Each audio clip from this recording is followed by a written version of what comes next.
Bismillahirrahmanirrahim.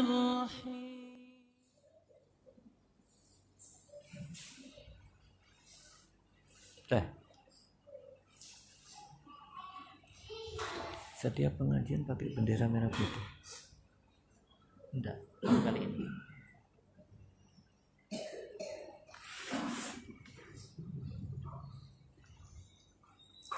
Bismillahirrahmanirrahim. Assalamualaikum warahmatullahi wabarakatuh. Innal hamdalillah nahmaduhu wa nasta'inuhu wa nastaghfiruh wa na'udzu billahi min shururi anfusina wa min sayyiati a'malina may yahdihillahu fala mudhillalah wa may yudlil fala hadiyalah. Nashhadu an la ilaha illallah wahdahu la syarikalah wa nashhadu anna Muhammadan abduhu wa rasuluh. Allahumma salli ala Sayyidina Muhammad wa ala alihi wa sahbihi wa man wala. Usikum wa nafsi bitaqwallah faqad fazal muttaqun wa ba'd.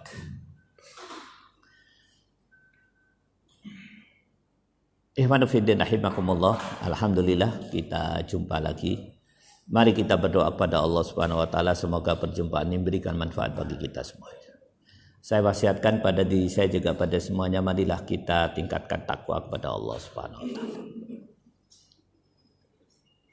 Salah satu ciri orang yang bertakwa, dan ini diwakili oleh para sahabat.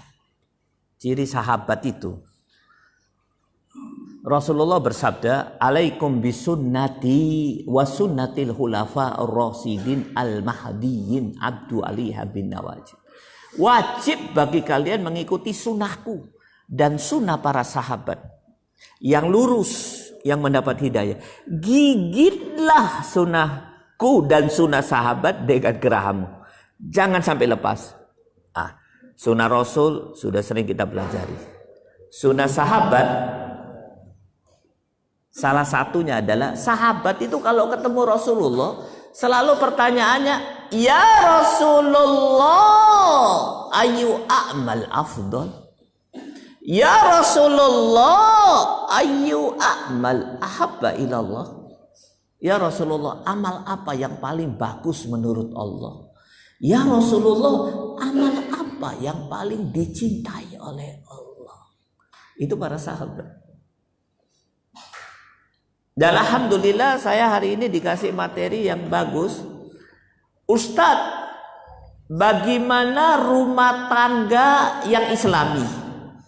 Maknanya yang diridhoi oleh Allah, yang dicintai oleh Allah. Sudah pas judulnya itu. Seperti sunnah sahabat. Sahabat selalu begitu. Amal apa yang paling dicintai oleh Allah? Ibnu fiddin rahimakumullah. Paling tidak ada 3 akidah yang menjadi landasan daripada sunnah sahabat yang saya sampaikan tadi. Yaitu kalau jumpa Rasulullah ingin melakukan amal yang terbaik. Paling ada 3 landasan. Yang pertama, Allah Subhanahu wa ta'ala berfirman di dalam surat 45 ayat 18. "Summa ja'alnaka ala syari'atin minal amr fattabi'ha wa la tattabi ahwa'al ladina la ya'lamun." Ini penting. Apa kata Allah? Muhammad dan seluruh orang-orang yang mengikuti Muhammad sallallahu alaihi wasallam, kalian itu di atas syariat. Kalian itu di atas syariat. Maka ada 2 hal yang perlu kalian fahami. Yang pertama, wajib kalian mengikuti syariat. Yang kedua, dilarang kalian mengikuti otak-atik, otak hawa nafsu orang yang gak faham syariat. Siapapun dia. Jadi semuanya yang kita ikuti orang yang keluar dari mulutnya syariat. Kalau dia tidak paham syariat, jangan diikuti. Ayat ini menjadi pas untuk kita bahas sekarang. Kenapa? Hari ini kita hidup pada zaman fitnah. Salah satu cirinya, Kata Ibnu Mubarak, ada 3 kekuatan karena kekuasaannya dia berbicara dan bicaranya tidak mengikuti syariat sehingga membawa orang ke neraka. Ada 3 kekuatan. Yang pertama, raja. Yang kedua, tokoh masyarakat. Yang ketiga, ulama su. Ngomongnya sembarangan, orang cenderung untuk mengikuti. Kenapa? Punya kekuasaan. Tongkrongannya tinggi, tapi kalau diikuti bawa ke neraka. Maka kata Allah, wala tattabi ahwa alladziina la ya'lamun. Jangan mengikuti hawa nafsu orang yang tidak faham syariat. Menjadi pas ayat ini untuk kita faham. Terutama zaman sekarang. Di tempat kita ini sudah ada tokoh-tokoh masyarakat hanya karena jabatan yang rendah menurut Allah berani koar-koar nantang Allah. Sama dengan dia mengepalkan tinjunya meninju ke langit. Allah, tak tantang kowe. Maka sekali lagi ikuti syariat. Ini landasan yang pertama. Saya suka sekali dengan judul ini. Bagaimana rumah tangga yang benar menurut Allah dan Rasul. Paling tidak memenuhi akidah ini. Akidah yang kedua,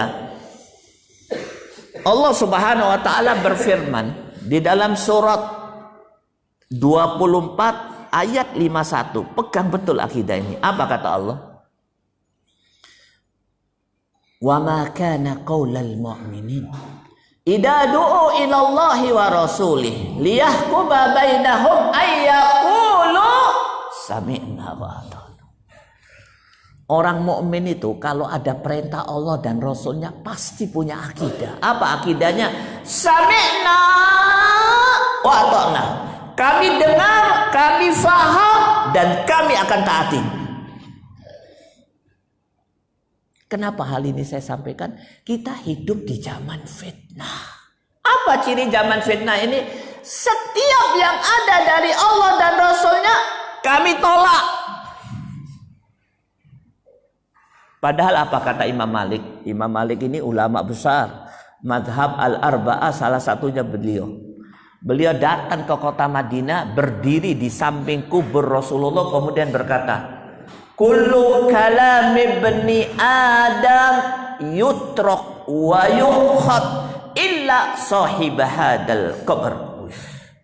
Semua perkataan manusia boleh dipakai, boleh ditinggalkan, kecuali perkataan pemilik kubur ini, yaitu Rasulullah Sallallahu Alaihi Wasallam. Hati-hati. Ini ada satu tokoh masyarakat tak perlu disebut namanya. Dulu beliau sudah meninggal. Di satu seminar yang amat sangat terkenal dan besar, dia mengatakan dengan segala kesadarannya, saudara-saudara sekalian, ada 2 ayat di dalam Al-Quran itu harus diamandemen menurut saya, dirobah. Yaitu surat 24 ayat 31 dan surat 33 ayat 59. Semuanya ayat yang berbicara tentang jilbab. Apa kata dia? Menurut saya jilbab bukan dari Allah dan Rasulnya, tapi kebudayaan Arab. Maka ayat itu perlu diamandemen, dirobah. Orang seperti ini kafir, kharij anil millah. Kafir, keluar dari agama. Islam, khalidan finnar, kekal di neraka. Kenapa? Tidak mempunyai akidah sami'na wa ata'na. Ini penting bapak-bapak sekalian. Maka berdasarkan akidah ini, hari-hari aktivitas kita itu mencari apa menurut Allah dan Rasulnya. Apa menurut Allah dan Rasulnya. Kalau sudah tahu, sami'na wa ata'na. Ini akidah yang kedua. Perlu ini, karena hari ini sudah mulai ditinggalkan oleh kebanyakan kaum muslimin, kecuali mereka yang mendapat rahmat Allah. Yang ketiga, akidah yang ketiga, Allah berfirman di dalam surat 2:208. Ya ayyuhalladzina amanu dkhulu fis-silmi kaffah wa la tattabi'u khutuwatis syaitan innahu lakum aduwwum mubin. Ada satu perintah di dalam ayat ini. Perintah ini penting. penting, wajib diikuti. Sebagaimana kita wajib sholat. Apa perintahnya? Wahai orang-orang yang beriman, masuklah ke dalam Islam secara keseluruhan. Semuanya. Maksudnya apa? Nanti kita bahas. Dan ingat, kalau kau tidak masuk Islam secara keseluruhannya, kau mengikuti langkah setan. Ingat, musuh kau yang paling utama setan. Ada seorang ulama besar namanya Syekh Abdul Qadir Al-Audah dari Mesir. Beliau sudah meninggal syahid karena dihukum, dieksekusi oleh rejim dolim ahlil batil Jamar Abdul Nasir di Mesir beberapa puluh tahun yang lalu. Beliau mengatakan, walastu adri kaifa yu'minu haula'i bil islami aqidatan wala yu'minuna bihi nidaman atarahu aqidatan min indillahi wa nidona min indi ghairillah la kata dia. Beliau mengatakan Islam itu, beliau menjelaskan dulu Islam itu ada 3. Satu, akidah, rukun iman, iman kepada Allah, Rasul dan sebagainya. Yang kedua, ibadah sehari-hari, rukun Islam, sholat, puasa, zakat, haji. Yang ketiga, hukum. Hukum pribadi, hukum keluarga, hukum bermasyarakat, hukum bernegara, hukum ekonomi, hukum politik, hukum segalanya. Islam secara kafah, akidahnya Islam, sholat, puasa, zakat, hajinya Islam, hukumnya hukum Islam. Tapi apa kata dia? Walastu adri kaifa yu'minuna haula'i bil islami aqidatan wala yu'minuna bihi nidaman. Aku heran, banyak orang Islam, Islamnya cuma 2 toh, akidahnya oke, sholat, puasa, zakat, hajinya oke, tapi tidak mau menerima hukum Islam. Urusan pribadi tidak menggunakan hukum Islam.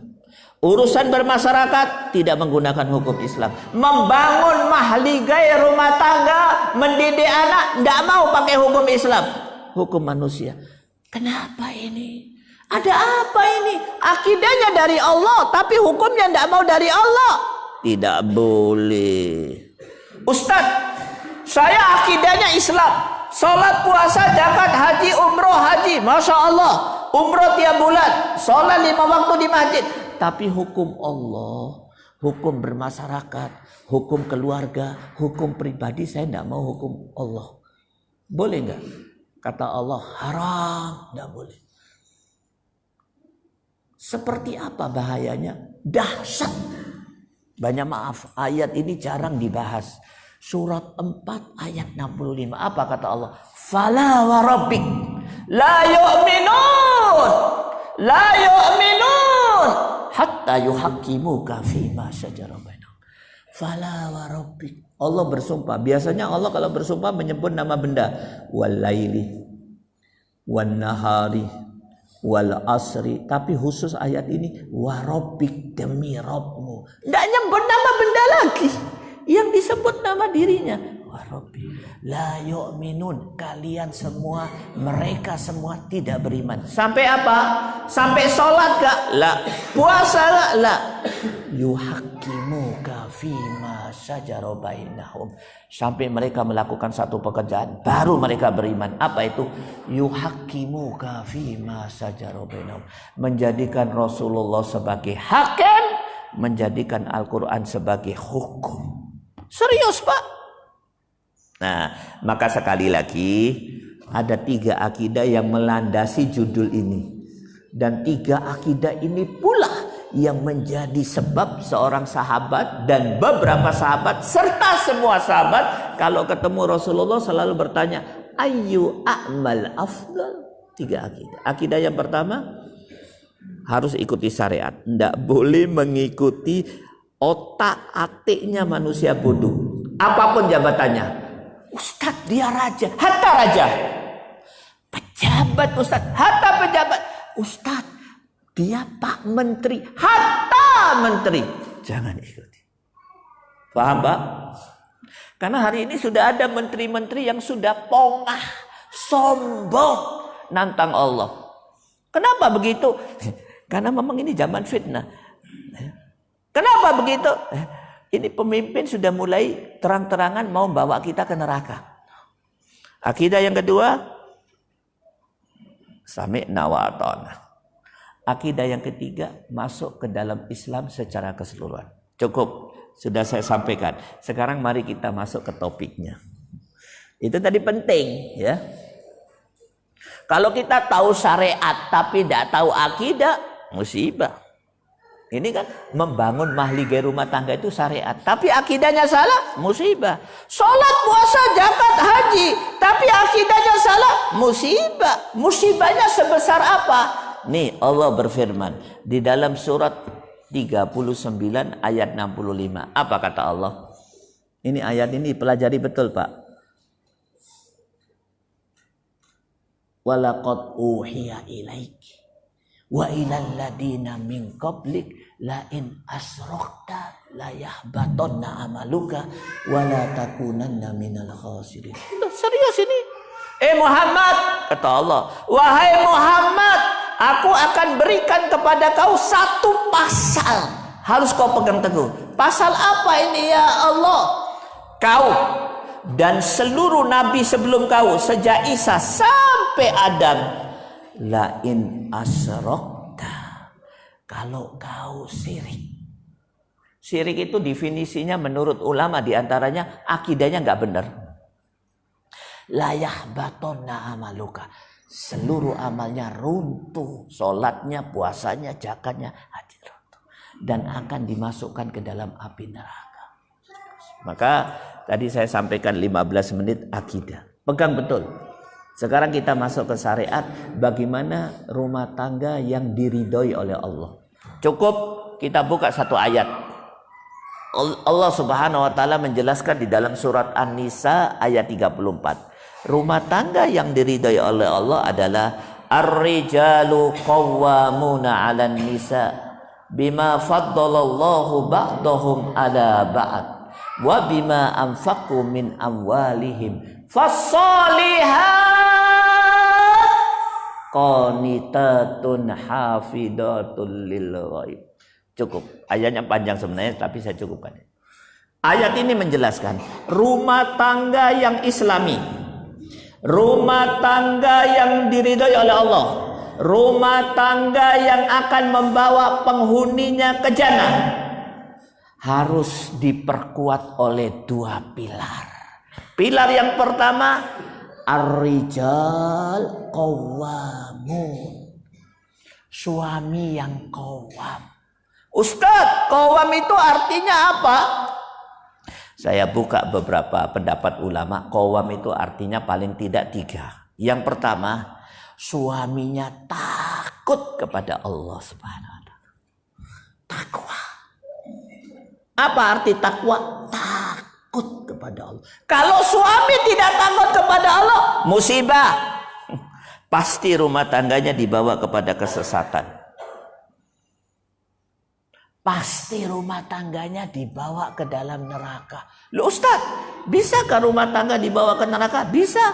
Surat Az-Zumar ayat 15. Qul innal khasirina alladina khasiru anfusahum wa ahlihim yaumal qiyamah. Katakanlah, sesungguhnya orang yang rugi yang memasukkan dirinya, anaknya, istrinya ke dalam api neraka. Kenapa? Suaminya tidak takut kepada Allah, tidak bertakwa. Ustadz, takut kepada Allah itu definisinya apa? Takut pada Allah itu perlu ya.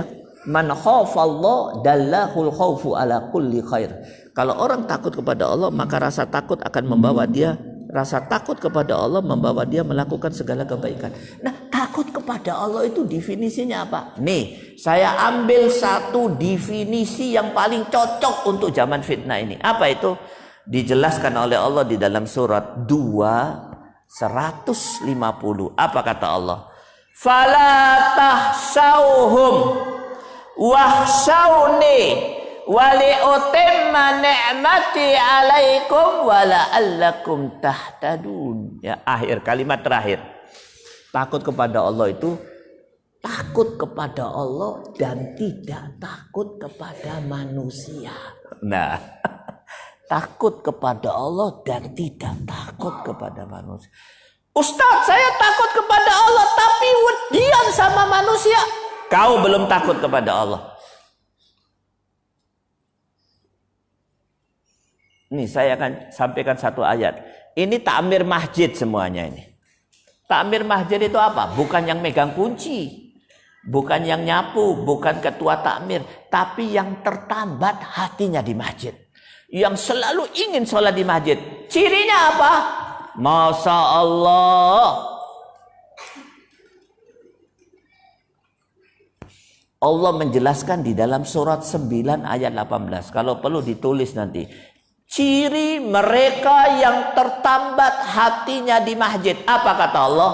Innama ya'muru masajidallah. Mereka yang tertambat hatinya di masjid, yang memakmurkan masjid Allah. Innama ya'muru masajidallahi man amana billah wal yaumil akhir wa aqamas shalah wa ataz zakah wa lam yakhsha illallah. Loh, serius. Mereka yang tertambat hatinya di masjid harus memiliki 5 sifat. Sifat yang mereka itulah yang akan mendapat petunjuk akhir ayat. Sifat yang pertama, iman kepada Allah, iman kepada yaumul akhir, mendirikan sholat, membayar zakat, tidak takut kecuali kepada Allah. Kepada manusia, tidak. Ini zaman fitnah. Apa ciri zaman fitnah? Orang suka nakut-nakutin dengan kekuasaan. Ikut aku. Kalau kau ikut Allah, awas kau. Radikal, radikalem. Awas kau. Kalau kau ikut Allah, tak penjara kau. Jangan takut kepada manusia. Serius ini. Cirinya mereka yang tertambat hatinya di masjid. Kok aneh? Takmir masjid harus mempunyai sifat tidak takut hanya kepada Allah. Kenapa? Karena dari masjid inilah tersebar dakwah Islamiyah. Tidak akan pernah bisa tersebar dakwah ini kalau orang-orangnya wedian. Kenapa wedian? Apa nasi di sini terkenal nasi apa? Nasi kerawu. Terlalu banyak makan nasi kerawu.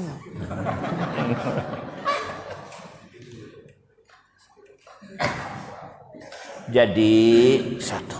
Ini penting. Orang yang takut kepada Allah nomor 1. Yang kedua, ar-rijal. Suami yang qawwam, ar-rijal qawwamun. Suami yang qawwam itu cirinya apa? Ini saya sampaikan saja tapi tidak perlu kita bahas. Dia menjadi pemimpin di rumah tangganya. Decision maker, pengambil keputusan. Tidak boleh di dalam Islam suami taat takut istri, tidak boleh. Tapi tidak saya bahas karena waktunya nggak ada. Yang ketiga yang penting. Apa itu? Suami yang qawwam, murabbi. Dia selalu mendidik anak istrinya untuk masuk ke dalam jannah. Dan selamat dari api neraka. Ustaz, suami saya tidak pernah mendidik saya. Musibah. Loh, berarti suami itu harus ustaz, tidak harus ustaz. Cukup dia ciptakan satu keadaan supaya di rumah tangga itu akses untuk menuju kepada ilmu terbuka. Selalu mengajak keluarganya ke pengajian. Atau di rumah itu ada kitab hadis, ada tafsir. Walhasil dikasih ilmu. Supaya apa?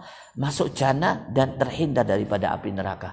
Itulah ciri pria suami yang menjadi pilar utama dari rumah tangga yang diberkati oleh Allah Subhanahu wa taala. Ini saya akan tunjukkan satu ayat, jangan kaget. Allah Subhanahu wa taala berfirman di dalam surat 31 ayat 13. Wa idh qala Luqmanu libnihi wa huwa ya'idu ya bunayya la tusyrik billah. Ingatlah ketika Luqman berkata kepada anaknya, wahai anakku, bunaya itu anak cilik. Wa huwa ya'idu. Loh. Dia selalu memberikan nasihat. Kalau bapak-bapak ngerti bahasa Arab, di situ ada fi'il mudhari. Fi'il mudhari itu menunjukkan pekerjaan dilakukan berulang-ulang. Selalu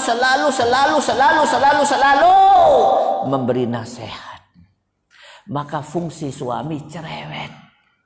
Selalu memberikan nasihat kepada anak istrinya. Nah, Allah berfirman, wahai istriku, Rasulullah bersabda, nah ini yang benar, istriku ini yang benar, jangan lakukan itu, jangan, cerewet.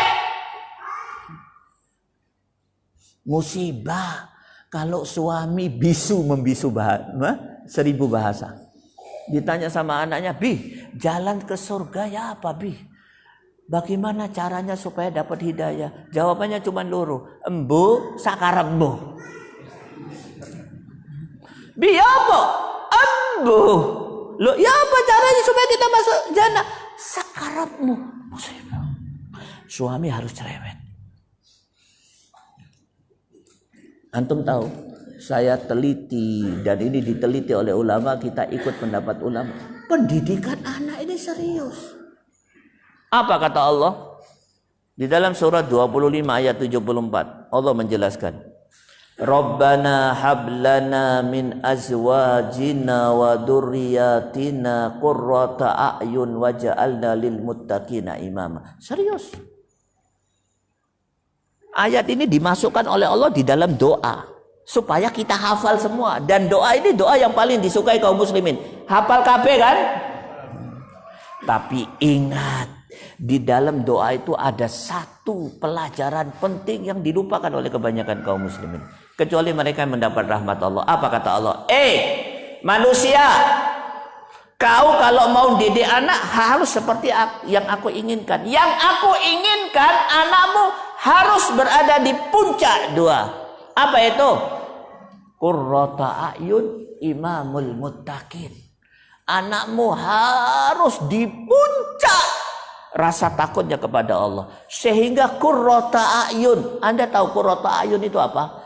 Senang mata memandang, dingin hati melihat, karena sang anak menangis takut kepada Allah sepanjang malam. Masya Allah. Dan yang kedua, bukan sekedar mendidik anakmu menjadi bertakwa, tapi imamul muttaqin. Loh, ya Allah, anakku jadi imamul muttaqin, pemimpinnya orang bertakwa. Nah, itu yang aku inginkan. Jadi kalau mendidik anak itu sampai di puncak prestasi. Tapi apa yang terjadi hari ini? Musibah besar. Kaum muslimin menjadikan anaknya bagian yang paling lemah. Dzurriyyatan di'afa, bagian yang paling lemah. Nah, yang selanjutnya, ya, ciri seorang yang bertakwa, suami yang qawwam itu adalah hiyarukum hiyarun linisa'i. Penting ini, Rasul bersabda, akmalul mu'minina imanan ahsanuhum khuluqan. Hiyarukum hiyarun linisa'i. Sebaik-baik kami, sebaik-baik kalian yang paling baik kepada istrinya. Kasih sayang. Banyak maaf, cenderung para suami itu menghilangkan kasih sayangnya dan bersikap keras terhadap istri. Ini saya akan ceritakan satu kejadian. Paling tidak kejadian ini bisa menjadi pelajaran buat kita. Ini kejadian di Jaziratul Arab, di negara Arab, menggemparkan negara Arab. Kejadian apa ini? Masya Allah. Inilah ciri-ciri, ya, suami yang keras, dan ternyata sikap keras terhadap istri itu sikap yang salah. Ada suami istri menikah di Saudi Arabia. Sudah berpuluh-puluh tahun tak punya anak. Sang istri mandul. Pada satu waktu sang suami pulang ke rumah dari kantor. Dia masuk rumah, tak ada istri. Buka kulkas, tidak ada makanan. Nasi kerawu tinggal godongnya tok. Buka taplak meja, tidak ada apa-apa kecuali tisu. Iya, kalau tisunya rasa stroberi dimakan sama dia. Wah, tuh lapar, istri tidak ada. Tiba-tiba istri datang. Tok tok, assalamualaikum. Tidak dijawab assalamualaikum, langsung dia mengatakan, istri sialan, wanita model apa kau? Kau tak sambut kedatanganku, tak ada makanan di rumah. Sepak, dipukul istrinya.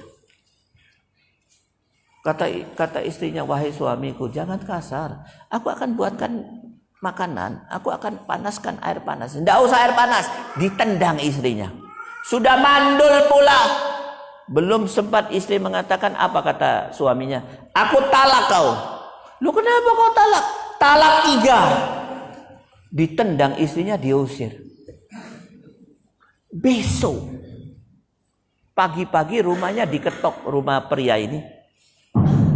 Dibuka oleh dia, ada seorang nenek tua. Nenek ini berkata kepada sang suami, Tuan, mana istri Tuan? Saya mau jumpa. Tidak ada, istriku sudah keluar. Mau apa kau? Kemarin istri Tuan datang ke rumah saya, membicarakan sesuatu. Cuman pembicaraan itu belum selesai, karena dia harus pulang cepet-cepetan menyambut kedatangan Tuan. Bicara apa? Begini Tuan, kemarin istri Tuan melamar anak gadis saya untuk menjadi istri Tuan. Karena istri Tuan menyadari dia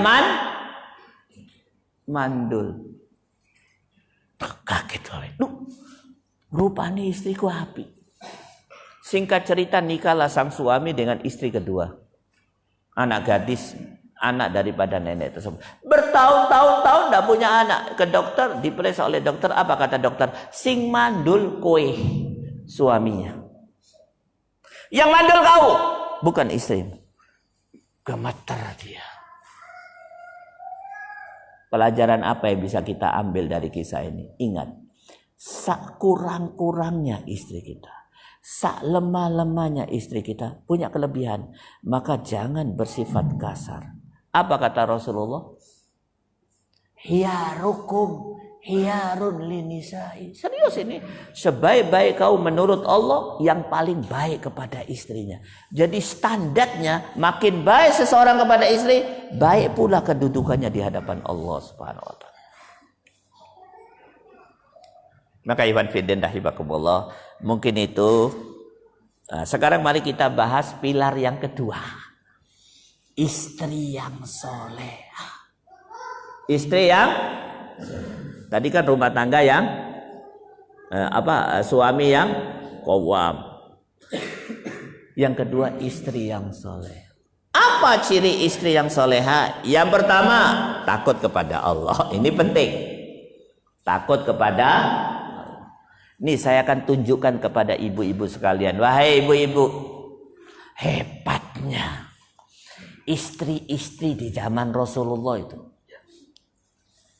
Mereka bermusyawarah, kemudian mengutus satu orang kepada Rasulullah. Apa kata mereka? Utusan ini di hadapan Rasulullah. Ya Rasulullah, kami ini kalau tanding dengan para suami, kami kalah. Lu tanding maksudnya merebut maghfirah dan jannah. Karena engkau pernah berfirman, ya Allah, wasari'u ila maghfiratin min rabbikum wa jannatin arduhas samawati wal ardh. Kalian harus berkejar, berlomba-lomba, bertanding untuk mengejar dua, maghfirah, pengampunan, dan jannah. Kami kalau harus bertanding, kalah dengan suami kami. Loh kenapa? Coba lihat. Suami kami sholat 5 waktu di masjid, kami di rumah. Suami kami berdakwah, kami di rumah. Suami kami berjihad, kami di rumah. Suami kami amal ma'ruf nahi munkar, kami di rumah. Suami kami ngelayat sampai ke kuburan, kami di rumah. Kami di rumah. Bagaimana bisa menang melawan suami kami dalam mendapatkan maghfirah dan jannah? Rasulullah diam sampai Allah menurunkan satu ayat. Catat baik-baik. Nanti dibaca di rumah. Kebetulan nomor cantik. Surat 33 ayat 30. Loh, Ustaz enggak cantik, ya dibuat cantik lah. Surat 33 ayat 35. Mari saya baca. Surat 33 ayat 35. Telu Apa bahasa Jawanya? 33. Betul ya? Bahasa Surabaya. Enggak tahu orang sini. Nih, saya baca, dengarkan. Innal muslimina wal muslimat wal mu'minina wal mu'minat wal qanitina wal qanitat was sadiqina was sadiqat was sabirina was sabirat wal khashiina wal khashiat wal mutasaddiqina wal mutasaddiqat was saimina was saimat wal hafidina furujahum wal hafidat wadzakirin Allah katsiran wadzakirat a'addallahu lahum maghfiratan wa ajran 'aziman. Apa kata Allah? Laki perempuan yang memiliki 10 sikap semuanya akan dapat maghfirah dan pahala yang besar, pengampunan dan pahala yang besar. 10 sikap itu apa? Setelah turun ayat ini para wanita senang. Ya Allah, ya Rasulullah, hanya dengan memiliki 10 sikap ini kami sama dengan pria di hadapan Allah. Naam. Kami bisa mengungguli mereka. Naam, kata Rasulullah. 10 sikap harus dimiliki laki maupun wanita. Apa itu? 1. Islam, menyerahkan diri kepada Allah, beriman, taat, sodik, benar dengan iman. Benar, nanti kita bahas sedikit tentang benar, ini perlu. Khusyuk, puasa, bersedekah, banyak zikir, menutup aurat, sabar. Nanti dibahas di rumah. 33 ayatnya 30. Sidik. Ini yang paling penting, sidik. Karena hilang pada kebanyakan manusia hari ini. Kecuali mereka mendapat rahmat Allah. Apa itu sidik? Benar, tepat antara yang dikatakan dan yang diamalkan. Tepat antara yang ada di hatinya dan yang diamalkan. Nih saya akan cerita. Ada orang salafus soleh, ulama di masa lalu, dia iktikaf di Masjidil Haram 1 bulan. Selama iktikaf 1 bulan, ajib. Dia mempunyai 4 amalan yang aneh. Yang pertama, tidak pernah ngomong selama 1 bulan. Ajib. Yang kedua, tidak pernah tidur di malam hari. Yang ketiga, tidak pernah bersandar apa? Senden. Yang keempat, tidak pernah selonjor. Ini selonjor. Kakinya begini ya, selonjor. Didatangi oleh temannya, lu saulan tidak selonjor. Kami 5 menit pegel kabeh. Lu saulan tidak senden. Setengah jam tidak senden. Lu senden kabeh. Apa rahasianya? Beliau mengeluarkan satu kalimat yang sangat indah. Apa kata beliau? Alimallahu sidqa batini fa'ani ala dhahri. Allah mengetahui kejujuran. Sidik ini bahasa Indonesianya kejujuran ya. Ya kurang tepat sih sebenarnya, tapi tak ada bahasa lain. Allah mengetahui sidqa batinku, maka Allah menguatkan dohirku, badanku. Karena Allah tahu kejujuran hatiku, maka kuat aku. Ora senden, ora ngomong, ora turu di malam hari. Maka ciri wanita yang takut kepada Allah memiliki 10 sifat. Ini yang pertama. Ustadz, bagaimana supaya memiliki 10 sifat tersebut? Ada hal teknis yang selalu dilakukan oleh para sahabiah, istri Rasulullah dan orang-orang mukmin. Sebaiknya harus kita lakukan sekarang. Apa itu? Teknis. Kalau itu dilakukan, fa insyaallah akan memiliki 10 sifat. Apa itu? Dijelaskan oleh Allah di dalam surat 33 ayat 34. Di atasnya. Tadi kan 35, ini 34. Apa kata Allah? Yadkurna ma yutla fi buyutikunna min ayatillahi wal hikmah. Istri Rasulullah, para sahabat wanita itu yadkurna, Selalu di rumah itu baca sampai ingat. Apa yang dibaca? Al-Quran dan hadis Nabi. Maka dari ayat ini kita bisa mengambil satu pelajaran. Wanita yang soleha, yang sering dilakukan di rumah, di samping menyelesaikan urusan rumah tangga, adalah selalu membaca Al-Quran dan hadis Nabi. Banyak maaf, ini yang paling banyak dilupakan.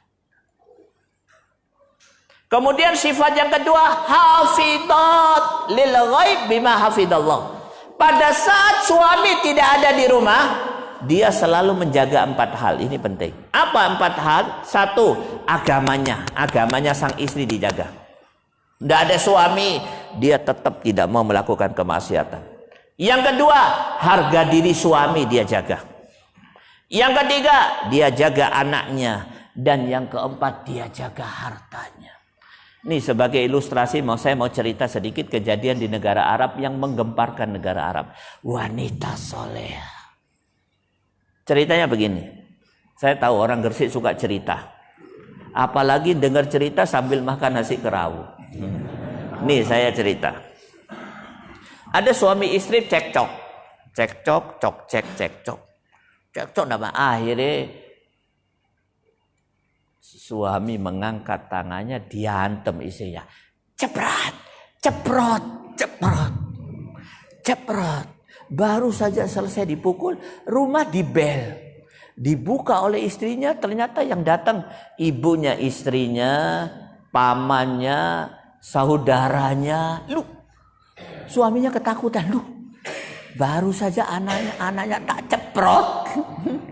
Tiba-tiba datang ibu bapak saudara-saudaranya, awake gotot-gotot. Langsung suami ketakutan. Ibu melihat anaknya menangis, merah. Ditanya oleh ibu, ada apa nak? Apa yang terjadi? Kenapa kau menangis? Kenapa wajahmu? Apa kata sang istri? Aku menangis bu karena satu hal. Karena apa? Aku berada di puncak kerinduanku kepada kau. Oh anakku sayang. Langsung suami wes deg-degan. Alhamdulillah. Apa kata suaminya? Subhanallah. Istriku ini berada di dalam keadaan aku zalimi. Di hadapan keluarganya. Yang mestinya mudah bagi dia untuk mengadukan aku kepada keluarganya. Tapi dia tutup. Dia katakan, aku menangis karena rindu kepada kau. Dipeluk sama ibunya. Apa yang dilakukan suaminya? Dia keluar, dia belikan buah-buahan untuk tamu-tamunya. Kemudian dia mampir ke toko emas. Dia beli emas seharga 10.000 real. Pira saya? Berapa? 40 juta. 1 real 4.000 ya. 4.000 kurang titik. Belum umroh. Coba didaftar yang mau umroh.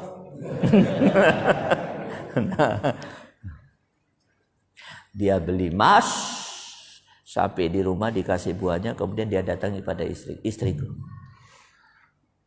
Ini emas dari aku buat kau. Kenapa kau berikan emas? Kau kan barusan mukul aku. Iya. Ternyata engkau wanita soleh. Hari ini aku kasihkan kau 40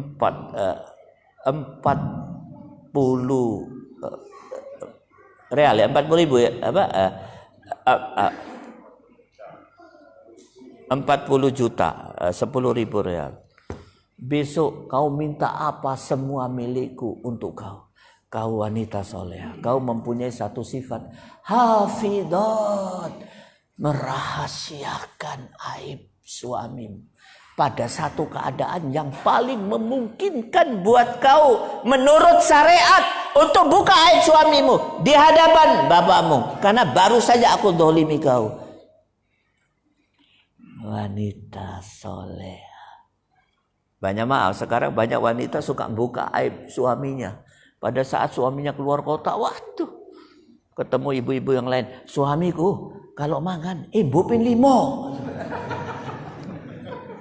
Suamiku ada panunya, sawak. menjelekkan. Maka iman fiddin rahimakumullah.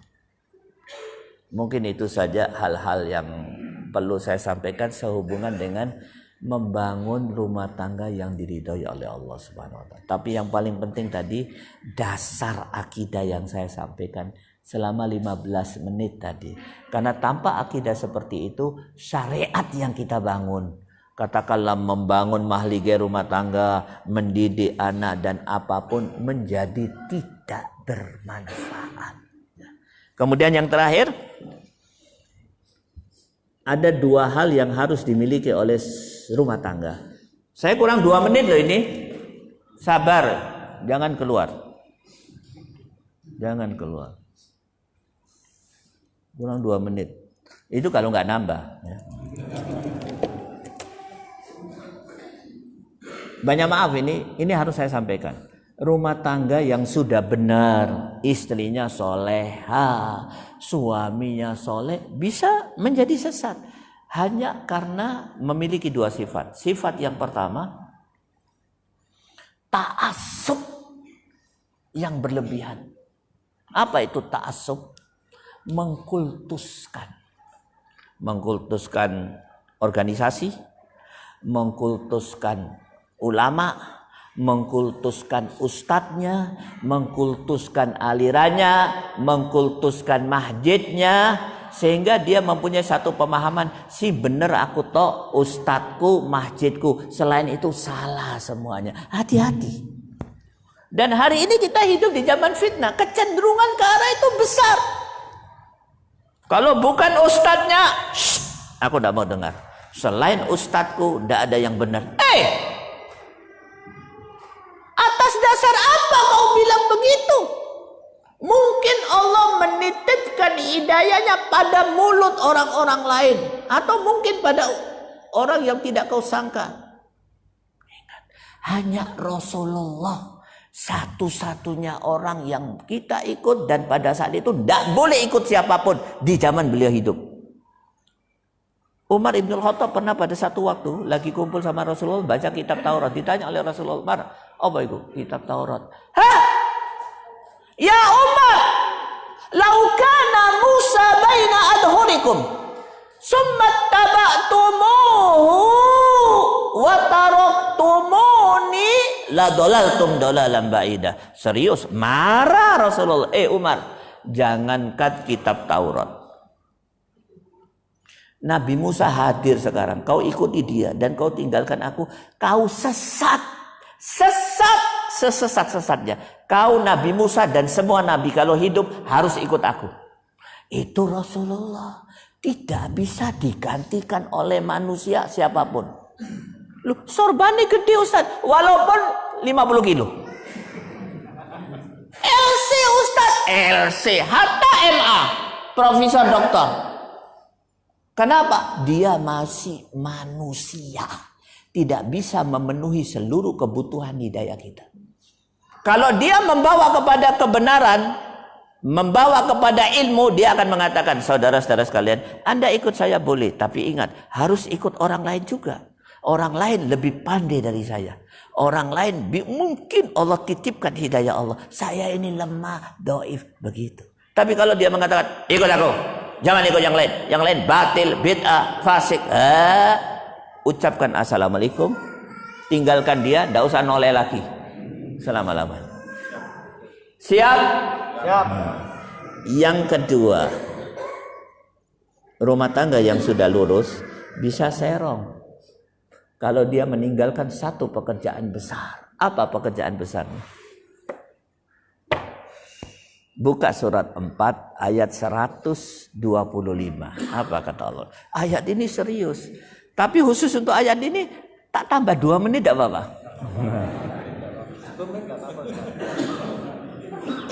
Ada kerabu ada buat mereka ini. 2 menit. Apa kata Allah? Dengarkan ayat ini. Waman, Allah Subhanahu wa taala berfirman, "Waman ahsanu dinan mimman aslama wajhuhu lillah wa huwa muhsin wattaba'a millata Ibrahim hanifa." Al-ayat ila ayat. Apa kata Allah? Tahukah Anda siapa yang Islamnya paling bagus? Islamnya paling bagus menurut aku, kata Allah. Yang paling bagus dinnya, tahukah Anda? Yaitu orang-orang yang bisa mengumpulkan pada dirinya 3 hal. Apa itu? Aslama wajahahu lillah. Menyerahkan dirinya kepada Allah. Ustadz, sudah kami lakukan. Kami sudah faham. Banyak ustadz yang menjelaskan. Yang kedua, muhsin, selalu berbuat baik. Sudah kami lakukan ustadz. Banyak ustadz yang menyampaikan. Sanggersik kabeh ustadz nyampaikan ini. Nomor 3, wattaba'a millata Ibrahim, mengikuti ideologi Nabi Ibrahim. Lah, ini yang baru ustadz. Loh, kok mengikuti Nabi Ibrahim? Ada apa pada Nabi Ibrahim? Apa kata Allah? Yang Islamnya paling bagus apabila bisa mengumpulkan 3 hal pada dirinya. Menyerahkan diri pada Allah, sampun. Berbuat baik, sampun. Yang ketiga, mengikuti Nabi Ibrahim. Ada apa dengan Nabi Ibrahim ya Ustadz? Saya teliti, subhanallah. Banyak ayat yang memerintahkan kita untuk mengikuti Nabi Ibrahim. Salah satunya surat 60 ayat 6. Apa kata Allah? Serius ayat ini? Laqad kana lakum fihim uswatun hasanatun liman kana yarjullaha wal yaumil akhir. Siapa saja yang mengharapkan rahmat Allah dan kesuksesan di yaumil akhir harus menjadikan Nabi Ibrahim sebagai teladan. Kalau tidak akan mendapatkan rahmat Allah dan kesuksesan di yaumil akhir. Loh, kok serius? Iya, Nabi Muhammad pun mengikuti mila Ibrahim. Loh, apa kehebatan Nabi Ibrahim? Diteliti oleh ulama. Ada satu kehebatannya. Sayang, kehebatan ini hilang pada kebanyakan kaum muslimin. Apa itu? Nabi Ibrahim berdiri di hadapan penguasa dolim, di hadapan kebatilan, di hadapan kesyirikan, kemudian mengeluarkan satu pernyataan yang sangat tegas. Apa katanya? Inna bura'a'u minkum wa mimma ta'buduna min dunillah kafarna bikum wa bada bainana wa bainakumul adawatu wal baghdha abadan hatta tu'minu billahi wahda. Kebatilan, mulai hari ini aku berlepas diri daripada kebatilan, kesyirikan, kekafiran, kemaksiatan, dan aku berlepas diri pada kalian para pelakunya, para pemimpinnya.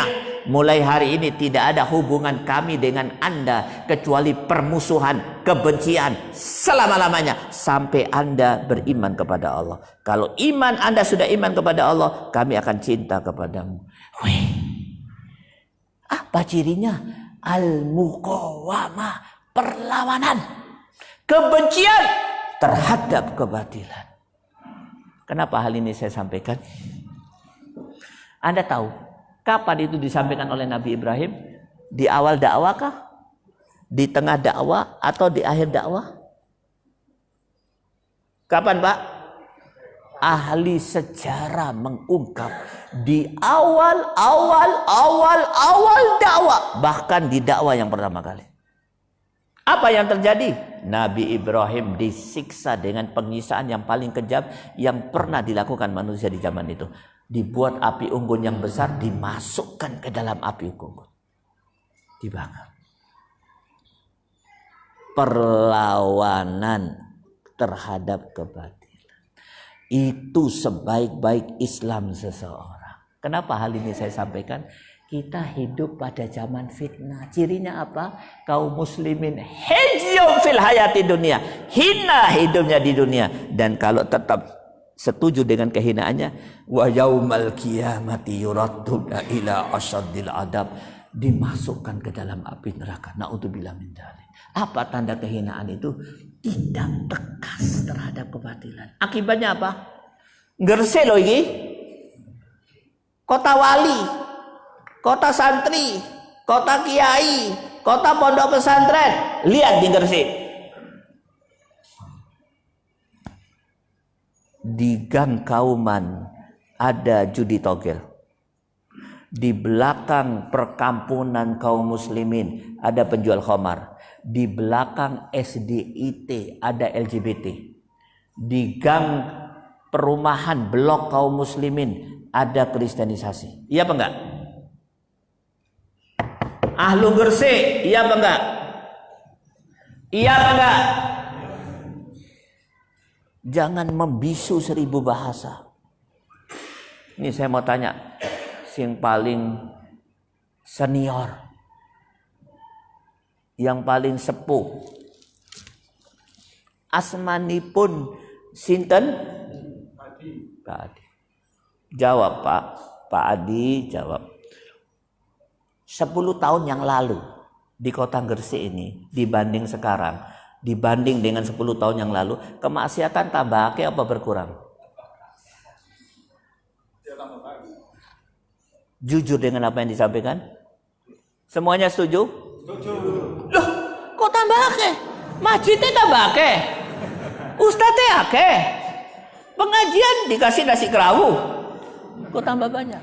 Karena kebanyakan kaum muslimin tidak memiliki akidah seperti akidah Nabi Ibrahim. Al-muqawamah, permusuhan terhadap kebatilan. Maka rumah tangga yang diridhai oleh Allah, yaitu rumah tangga yang memasukkan dirinya di dalam deretan rumah tangga yang menghadapi kebatilan dengan segala keberaniannya, yang dipimpin oleh Rasulullah sallallahu alaihi wasallam. Mungkin itu saja. Mudah-mudahan kita bisa dipertemukan oleh Allah pada keadaan-keadaan yang lain, dan mudah-mudahan apa yang saya sampaikan memberikan manfaat bagi diri saya juga buat semuanya. Aku qouli hada wa astaghfirullah li wa lakum wa lisairil muslimina min kulli dambin fastaghfiru innahu huwal ghafurur rahim. Mari kita tutup dengan doa. Ya, angkat tak? Ya. Angkat tangan.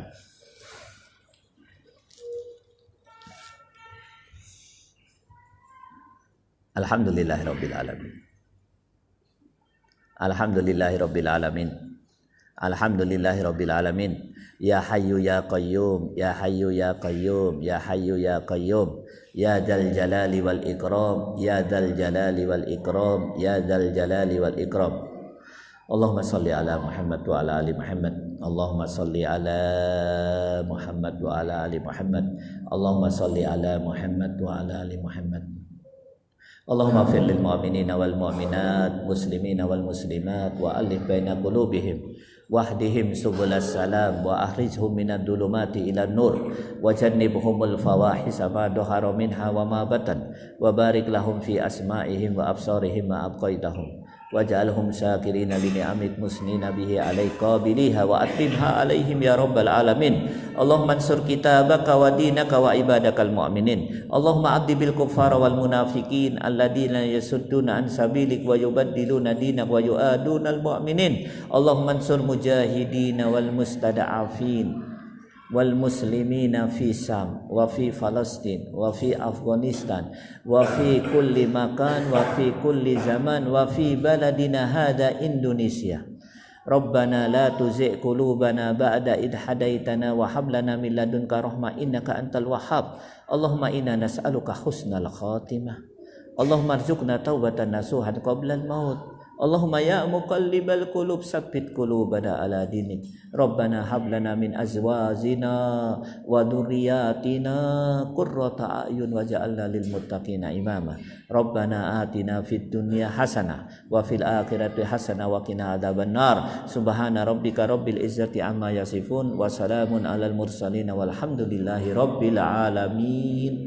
Wassalamualaikum warahmatullahi wabarakatuh.